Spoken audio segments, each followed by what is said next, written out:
Hey, welcome to Whitefields Community Church Sermon Extra. I'm here with Pastor Nick Cady, who is the pastor of Whitefields Community Church, and we are currently going through the book of Romans, and we've named this series Saving Grace.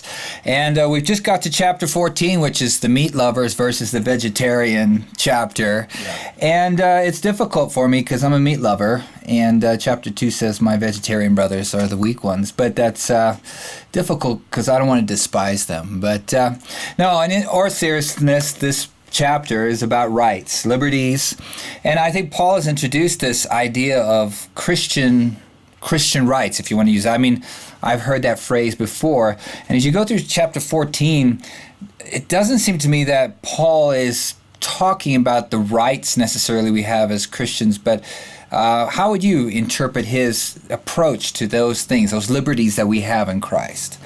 Yeah, it seems to me that the key to understanding this section is he's continuing on from chapter 12, where he discusses, okay, now that we understand the gospel, how does the gospel affect our relationships? And he started by saying, okay, our gospel affects all these different interpersonal relationships with God, with ourselves, with others, and with even our enemies. And he talks about, okay, well, what's our relationship to the state because we're Christians, and what's our relationship to popular culture? And now he transitions into say, okay, well, how do we, within the church, how do we relate to this idea of strength versus weakness in a spiritual sense?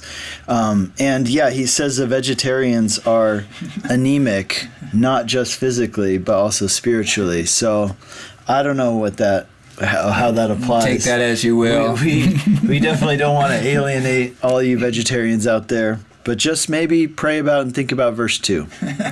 The other thing is that he's saying that the gospel helps us reorder the idea of strength and weakness, right? So those who in maybe another system might be considered to be the strong ones, right? Which means that they're more rigid, they're less flexible on things. He says in reality, those people are in most cases the weaker one when it comes to faith, because they're still relying to some degree on their performance as for how they relate to God.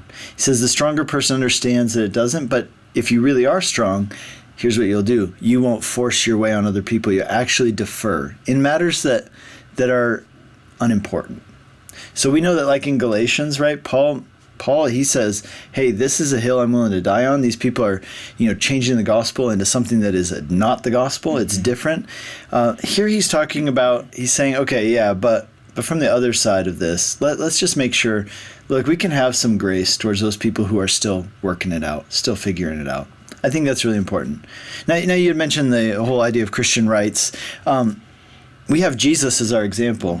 Jesus is a primary example of somebody who laid down his rights so that we could be brought up in grace and salvation and all of these things. So we are to follow Jesus' model. That's what it means to live out the gospel. It sometimes means laying down your rights, giving up something that you feel that you have the right to, for the sake of another person. Mm-hmm.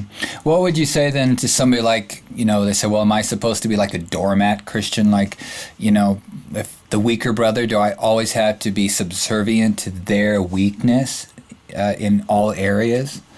Yeah, I think perhaps no, but I think that you can have a conversation with somebody. I think that's really the key, is like, you don't have to necessarily always defer to them, but at least you can have a conversation, explain where you're coming from. And it just means keep them in mind. Like, don't just steamroll people. Like, don't live with no concern for how your actions are going to be perceived by another person. Oh, especially by a Christian, maybe a newer Christian, somebody who doesn't yet have the full picture, is still on shaky ground in some ways. What a tragedy it would be to cause another person to stumble just because you wanted to exercise your liberty. Mm-hmm. Remember what Jesus said? He said, hey, anyone who causes one of these little ones to stumble, it'd be better for them to have a millstone tied around their neck and be cast into the sea. And I think that there's a lot of application to that phrase, but this is one of them. It's like, look, if the only thing you care about is what are my rights, what are my liberties, and I'm going to do them. That's the absolute opposite attitude than we should have as Christians.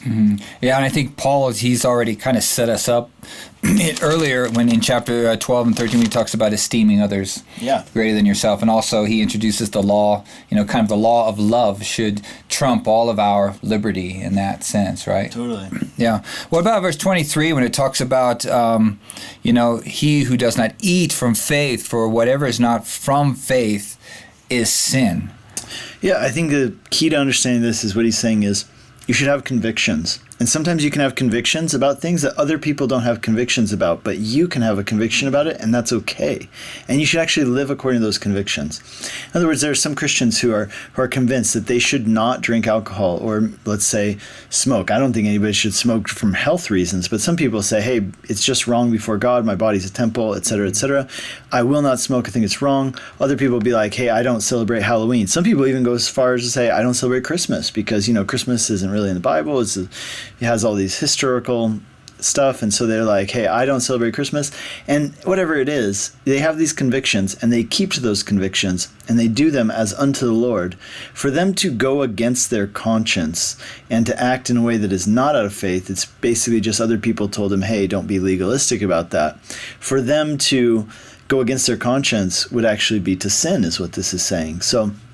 So me and my liberty, if I feel that I have the liberty and the right to do something, not only do I not want to judge somebody who has a conviction different, I also don't want to tell them not to follow their own conviction. They totally should, unto the Lord. As long as they understand that their relationship with God isn't better or worse depending on their performance. It's all based on Jesus.